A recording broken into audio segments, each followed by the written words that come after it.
আমানতু বিল্লাহি, আমি সর্বপ্রথম ঈমান আল্লাহ তাআলার উপর। কার উপর? আল্লাহ তাআলার উপর। কারণ আল্লাহ পাক রব্বুল আলামিন হলেন সমস্ত ক্ষমতার মালিক আল্লাহ।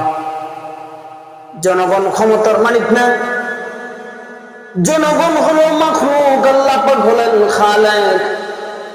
আল্লাহ পাক সৃষ্টি করেছেন মানুষদেরকে, আর এই মানুষটা সৃষ্টি হওয়ার পরে যদি তারা নিজেকে প্রকাশ করে আমরা সমস্ত ক্ষমতার মালিক, তাহলে আল্লাহ পাক যে মাখলুক সৃষ্টি করেছিলেন সেই মাখলুকই আল্লাহর সাথে শিরক করলো।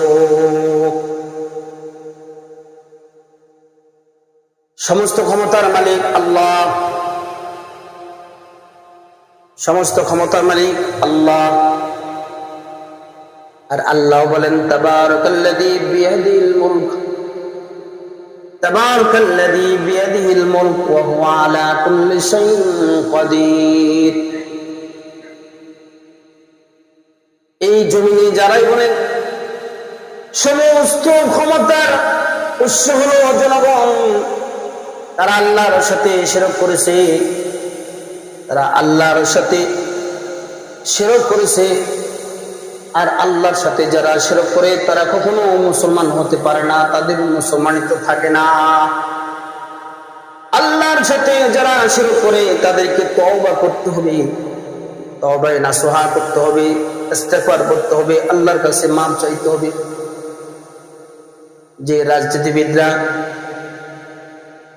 মনে করে সমস্ত ক্ষমতার উৎস জনগণ, তারা আল্লাহর সাথে শিরক করেছে, তারা অবশ্যই অবশ্যই আল্লাহ তাআলার দরবারে তওবা করতে হবে, আবার ঈমান আনতে হবে, আবার ঈমান আনতে হবে, তাদেরকে তওবায়ে নাসুহা করতে হবে।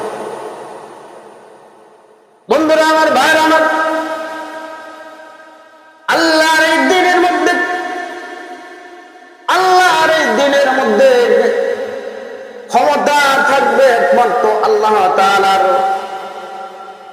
আর এই মানুষগুলো চলবে কোরআন অনুযায়ী, কোরআনের আইন অনুযায়ী। মানুষগুলা তার ব্যক্তি জীবন, পারিবারিক জীবন, সমাজ ব্যবস্থা, রাষ্ট্র ব্যবস্থা সব কিছু কোরআন দিয়ে পালন করতে হবে।